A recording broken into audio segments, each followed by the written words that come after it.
ముందు ఇవాళ సీఎం మోడీనే కాకుండా కేసీఆర్ ను ఆయన కుటుంబాన్ని ప్రధానంగా టార్గెట్ చేశారు.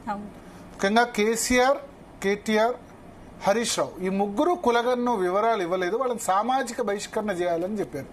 సో ఈ విషయం మీద మనతో మాట్లాడేందుకు కుత్బుల్లాపూర్ శాసనసభ్యులు వివేకానంద్ గౌడ్ గారు మనతో పాటు జాయిన్ అవుతున్నారు జూమ్ లో. వివేకానంద్ గౌడ్ గారి స్పెషాలిటీ ఏంటంటే తెలంగాణ రాష్ట్రంలో అత్యధిక మెజారిటీతో ఈ టర్మ్ లో అసెంబ్లీలో గెలిచింది ఆయన, 83,000 majority. So is the number 1 majority. ఎప్పుడు హరీష్ రావు మెజారిటీ ఉంటుంది నెంబర్ 1, ఈసారి ఆయన హైయెస్ట్ మెజారిటీతో గెలిచారు. సో వివేకానంద్ గారు, thank you Zee Telugu news కోసం సమయం కేటాయించినందుకు. సో ఇవాళ రేవంత్ రెడ్డి చాలా ఘాటు వ్యాఖ్యలు చేశారు మీ అధినేత మీద, అధినేత కుటుంబం మీద.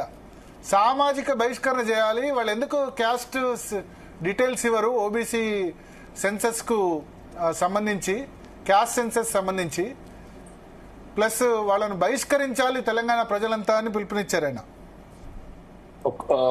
భరత్ గారు,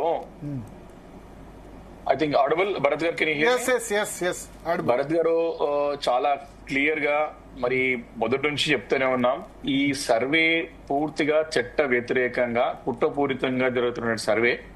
ఎలాంటి సైంటిఫిక్ అంటే అన్సైంటిఫిక్ గా, అసగ్రమంగా అంటే పర్ఫెక్ట్ గా లేకుండా జరుగుతున్నటువంటి సర్వే అని మొదటి నుంచి చెప్తూనే ఉన్నాం. అంటే ఈ రోజు తెలంగాణ రాష్ట్రంలో ఉన్నటువంటి అనేక కుల సంఘాలు అంటే బీసీ సంఘాలు కానీ, దళిత సంఘాలతో పాటు కాంగ్రెస్ పార్టీలో ఉన్నటువంటి కాంగ్రెస్ పార్టీ నాయకులే దీన్ని వ్యతిరేకించి దీన్ని చెట్టబుట్టలో పడేయాలి, దీన్ని పెట్రోల్ వేసి తగలబెట్టాలి అని చెప్పేసి చెప్పకనే బాహటంగా ఓపెన్ గా చెప్పినటువంటి సంగతిని గుర్తు చేస్తున్నా భరత్ గారు.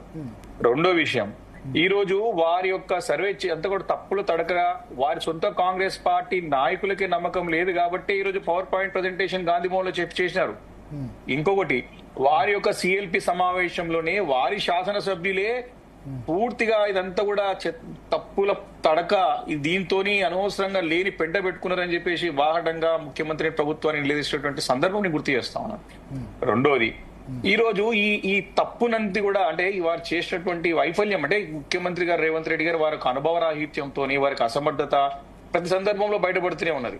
డే 1 నుంచి కూడా ఏ నిర్ణయం తీసుకున్నా సరే వారికి రివర్స్ అవుతోంది, బూమరాంగ్ అవుతా ఉంది.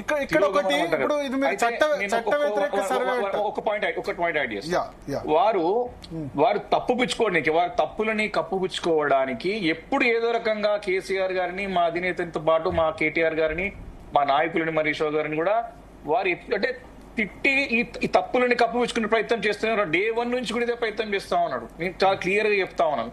ఈ రోజు ఒకటి, ఈ రోజు నీ లెక్కల ప్రకారమే 16 లక్షల మంది ఈ యొక్క దీంట్లో పాల్గొనలేదు సర్వేలో అంటే నేను చెప్తా ఉన్నాను.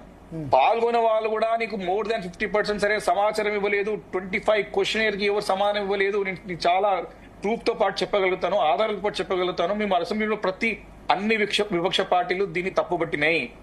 మూడోది, నీకు నిజంగానే చిత్తశుద్ధి ఉంటే, బేసిజాలే లేకపోతే నీకు కేసీఆర్ గారిది కానీ, మా కేటీఆర్ గారిది కానీ, హరీష్ రావు గారిది కానీ, మన అసెంబ్లీలో చెప్పినట్టు మా పద్మారావు గారు కానీ, పోచంపల్లి శ్రీనివాస్ రెడ్డి గారి ఇన్ఫర్మేషన్ క్లియర్ గా నీకు వారి కులం నీకు తెలియదా, లేకపోతే వారి యొక్క అఫిడవిట్లు క్లియర్ గా అంటే అది తెలియడం వేరు, డీటెయిల్స్ వేరు. ఇప్పుడు దానిలో మీరు అన్నట్టు నేను ఒక్కో పాయింట్ దగ్గరకు వస్తాను. మీరు ఫస్ట్ చట్ట వ్యతిరేక సర్వే అన్నారు. ఎట్లా చట్ట వ్యతిరేక అవుతుంది? మీరు అప్పుడు కేసీఆర్ 24 గంటల్లో సర్వే చేస్తే చట్టబద్ధంగా వేసినట్టు ఇది చట్ట వ్యతిరేకమైనట్ట. It's a very valid point Bharat గారు. మేము అంటే దాంట్లో పోయే ముందు ఇదే రేవంత్ రెడ్డి గారు ఆ రోజు ఉండి ఎవరైనా ఇట్లా సర్వే చేస్తారా, ఇంత సమాచారం ఇస్తారా, మెడమే తలకాయ ఇస్తాడా, హౌలగాడ ఇస్తాడా అని చెప్పి అన్నారు. ఈరోజు ఎవరు హౌలగాలయ్యారు? ఈ రోజు ఎవరు మెడమే తలకాయ లేకుండా అయిపోయింది. ఇంత సమాచారం తెలుగుదేశం పార్టీలో ఉన్నాడు అంటే చెప్తున్నా అంటే అంటే అంటే అంటే అప్పుడు ఒక మాట ఇక్కడ ఒక మాట అంటే దట్స్ వాట్, అదొకటి పాయింట్. రెండోది చాలా మీరు వ్యాలిడ్ పాయింట్ చెప్పారు. ఆ రోజు మేము విద్య, ఉద్యోగ తదితర దాంట్లో ఒక అవగాహన కొత్త రాష్ట్రం వచ్చింది.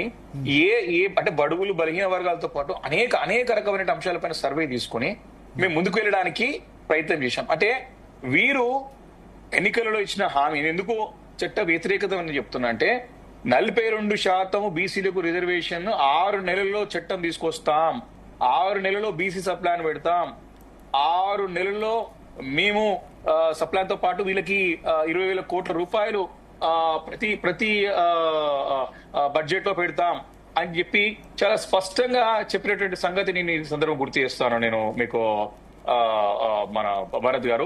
ఎందుకు ఈ మాట చెప్తున్నానంటే చట్ట వ్యతిరేక ట్రిపుల్ టెస్ట్ వీరు నిజంగానే చిత్తశుద్ధి ఉంటే చట్టం తీసుకురావాలని చెప్పేసి వారికి నిజంగా కమిట్మెంట్ ఉంటే ట్రిపుల్ టెస్ట్ సుప్రీంకోర్టు ఇచ్చినటువంటి డైరెక్షన్స్ ప్రకారం ఇండిపెండెంట్ డెడికేటెడ్ కమిషన్ తోని వారాధ్యంలో అపాయింట్ చేసినటువంటి మన dedicated commission plus nodal agency తో చేయాల్సినటువంటి అవసరం ఈ యొక్క ప్రభుత్వం పైన ఉంటది. అప్పుడు వారి చిత్తశుద్ధి ఉన్నట్టు. అందుకే మేము చట్ట వ్యతిరేకం అంటా ఉన్నాం. వారు ఇచ్చినటువంటి మాట ఏదైతున్నదో సుప్రీంకోర్టు డైరెక్షన్స్ ప్రకారం ట్రిపుల్ టెస్ట్ లో మొదటి అంశమే it should be an autonomous body, it should be an independent body. చట్ట సవరణ చేసి అప్పుడు నీకు డెడికేటెడ్ కమిషన్ కి సర్వాధికారాలు ఇచ్చి వారి ద్వారా నోడల్ ఏజెన్సీని అపాయింట్ చేసి ప్రభుత్వ పెద్దలు ప్రమేయం లేకుండా చేసినట్టయితేనే ఈ కోర్టుల ముందు నిలబడతాయి. ఇది చాలా మంది ఎందుకంటే చాలా రాష్ట్రాలు పెట్టి విఫలమైనవి, దాని నుంచి నేర్చుకోవాలని చెప్పి మేము కాదు మన భరత్ గారు త్రూ అవుట్ ది స్టేట్ అన్ని సంఘాల వారు డీటెయిల్స్ ఇవ్వడానికి ఇబ్బంది ఏంది? సరే ఇప్పుడు లీగల్ అదే అన్నది పక్కన పెడితే కవిత డీటెయిల్స్ ఇచ్చింది.